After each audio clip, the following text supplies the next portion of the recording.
Jerusalem, Schmelztiegel der Weltreligionen. Hier glaubt fast jeder an seinen Gott und geht in seine Kirche. Aber nicht überall ist es noch so.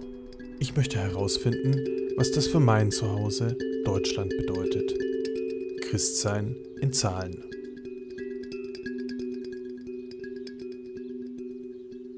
Ich habe Pfarrer Ammerel besucht. Er leitet die evangelische Kirchengemeinde Trogen in Oberfranken. Welche Rolle spielen Zahlen in der Kirche? Jedes Pfarramt muss jedes Jahr eine Zahlenstatistik abgeben und da wird alles gezählt, was man sich nur vorstellen kann. Es werden Gottesdienstbesucher gezählt, es wird gezählt, wie viele Taufen gab es, wie viele Austritte, wie viele Eintritte, wie viele Beerdigungen, es wird alles gezählt. Natürlich wird das Geld auch ganz kräftig gezählt und trotzdem merken wir, dass es letztlich nicht die Zahlen sind, um die es gehen kann. Aber sie werden immer wichtiger, denn immer mehr Menschen treten aus der Kirche aus. Seit 2005 ist die Zahl der Kirchenaustritte in Deutschland gestiegen, sowohl in der katholischen als auch der evangelischen Kirche. In München habe ich Pater Weibel getroffen. Er arbeitet in der Glaubensberatung. Sein Thema: der Eintritt in die katholische Kirche. Er kennt viele Gründe, warum Menschen mit Kirche nichts mehr zu tun haben wollen. Es gibt einfach kirchlich zu wenig Personal, das authentisch christlichen Glauben rüberbringt. Und dadurch brechen viele Leute weg und sagen sich dann, ja, wozu soll ich dann noch dazugehören? Und bei uns in Deutschland gilt nun mal die Kopplung mit dem Staat. Ich gehe einfach aufs Standesamt und erkläre meinen Austritt. Insgesamt hängt natürlich die Kirche auch davon ab, dass sie unterstützt wird von Menschen, auch mit den Finanzen unterstützt wird. Und je mehr Leute aus der Kirche austreten, umso mehr merkt man natürlich auch, dass Unterstützung verloren geht. Aber an Ostern und Weihnachten sind die Kirchen doch immer voll. Wie denkt man als Pfarrer darüber? Es geht im Glauben nicht um Events. Ich kann noch so schöne Gottesdienste feiern. Das ist nicht der Sinn der Geschichte, dass ich schöne Gottesdienste feiere oder irgendeinen Feiertag damit gestalte, sondern es geht eigentlich darum, dass ich meinen Glauben lebe. Ich habe meinen Glauben, Herr Pfarrer. Das ist oft so eine Stimme, die man einfach hört. Ich glaube auch den Leuten, dass sie ihren Glauben haben, aber ich sage eigentlich immer, Glaube braucht Gemeinschaft. Und welche Institution sich dann ein Mensch aussucht, ob er sagt, ich bin evangelischer Christ oder katholischer Christ oder ich gehöre zu einer freikirchlichen Gemeinde, das ist für mich nochmal eine andere Fragestellung. Es geht nicht nur einfach darum, dass ich meinen Glauben sozusagen nach meinem Geschmack und zu meiner Zeit einfach nur zu leben versuche, wo ich eigentlich nachher gar nicht mehr weiß, an wen glaube ich. Wo man Glaube neben Glauben stellen kann und ich eigentlich gar nicht mehr weiß, wie ich diesen Glauben leben soll. Ist uns Religion und Kirche überhaupt noch wichtig?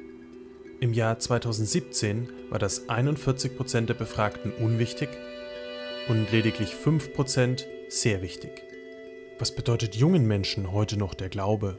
Ich glaube, junge Menschen würden hier auch nicht anfangen, als Christen zu leben, wenn sie nicht merken würden, dass auch ältere Christen das ehrlich meinen mit ihrem Glauben. Und dass da alle Fragen und auch alle Zweifel dazugehören, über die man ganz offen miteinander spricht. Aber es gibt ja auch andere Leute, die sagen, ich bin in anderen Gemeinschaften drin, ich gehe in Vereine, ich gehe sonst wohin und habe da meine Freunde und habe meine Clique. Ich brauche jetzt nicht die Gemeinschaft der Christen.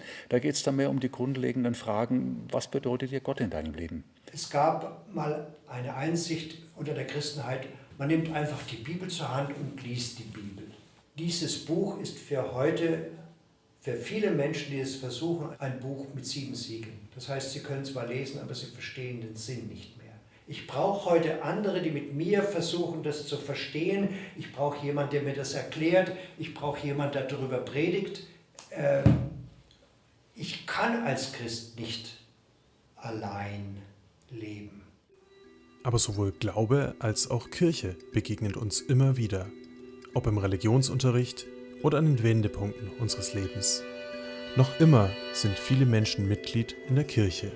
Im Jahr 2015 gab es 23,8 Millionen Katholiken und 22,3 Millionen evangelische Christen in Deutschland. Ich bin immer etwas skeptisch, wenn man zum Schluss nachher drüber streicht über den Sarg und sagt, ja, es ist ja jetzt alles gut. Dann sage ich mir, ja, ist ja gut, aber dieser Mensch hat vorher halt große Schwierigkeiten gehabt zum Glauben. Und der gemeinschaftliche Glauben, der jetzt hier in der Trauerhalle sich abspielt,